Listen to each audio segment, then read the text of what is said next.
Come on. Come here. Look, hurry. Yes. Up. Yes. Oh, you gonna sit here? Oh, hi. Hey. Oh, it's you. What are you doing? You tired? We had a long day today, huh? Welcome back to Sessions with Blue. This is Miss Blue, and I'm Jeff. I hope you all had a good week. And this episode,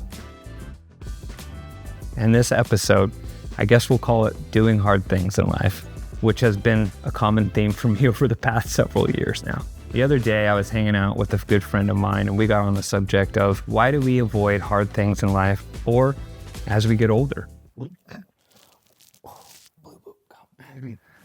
Do you see how frustrating this is? Oh, you're so frustrating. What? You're just going to sit all the way over there, huh? This could be really anything from talking about feelings, going to therapy, turning the other cheek, stepping into unfamiliar situations, forgiving somebody, or trusting the Lord when things feel hopeless. I'm not really sure why, but it may be because we've reached a stage where it's simpler to ignore it or go on to the next things for quote unquote happiness and check out rather than actually dealing with what has to be dealt with. And maybe that's the problem.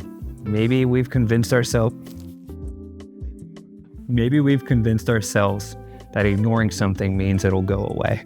But avoidance doesn't fix anything. I'd argue it just delays the inevitable. Come here. Oh. I spent a lot of my time avoiding things I didn't want to deal with. It felt easier to push through, to act like things didn't bother me. Things didn't end up getting better. They just got worse. Particularly in the last few years, I wanted to bail on so many things, but I'm happy I didn't.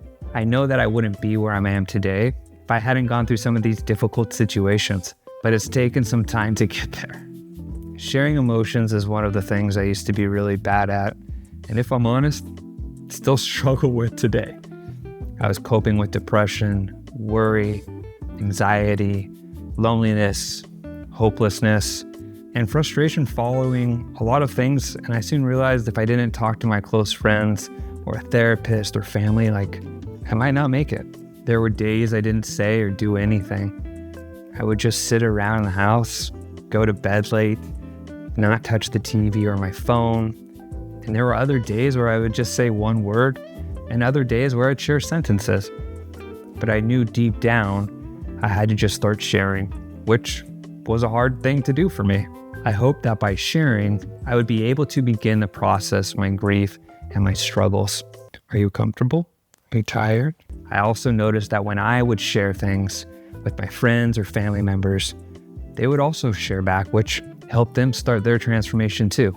I realized that I avoided talking about my emotions for the majority of my life and had, in a sense, dragged a lot of things onto myself that probably wouldn't have existed if I had simply worked on it initially. So I'm encouraging you to let someone know how you're doing. Family, friends, a therapist, they won't know where to begin to help you. They don't know where to start. And another thing I've been really working on, not just with myself, but with my relationship with the Lord, is playing the long game instead of the short game. We live in a world that tells us happiness is the goal, that if something is hard or it's uncomfortable, it's not meant for us. The long game means putting in the work. Even when it's painful, it means trusting that what we plant now will grow into something later. And this is the hard part in which I'm talking about. However, the long game forces you to consider things from a variety of perspectives, whereas the short game is either a quick fix or an instant gratification. When I make a decision, I try to ask myself a couple of things. 1, if I take this easy way out, how will it affect me a day, a week, a month, even years from now? 2, am I avoiding something that will possibly resurface later? And 3, am I actually dealing with this, or am I just distracting myself? Those are really the main ones I ask myself, and then learn to sit with those answers. I'll even bring them to family and friends and get their opinions on them. And one thing I've learned is that the long game usually builds far more character than the short. Good. Are you sleeping? Good boy, are you snoring? Oh, no, come here. Get out. Come here. One of life's goals, in my opinion, is to learn from events and situations so that we can handle them in a healthier manner when or if they come up again.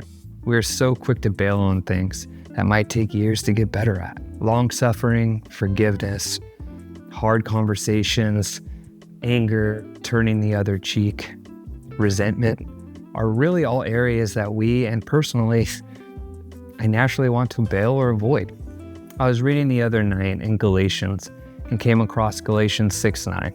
It says, "And let us not grow weary in doing good, for in due season we will reap if we do not give up." Now I know this verse is talking about doing good and not growing tired, but what I wanted to pull out of this is that if you can apply this to your life, you can continue to push through something, and eventually you'll get to the other side if you don't give up. In its due season, you will get what you are striving for.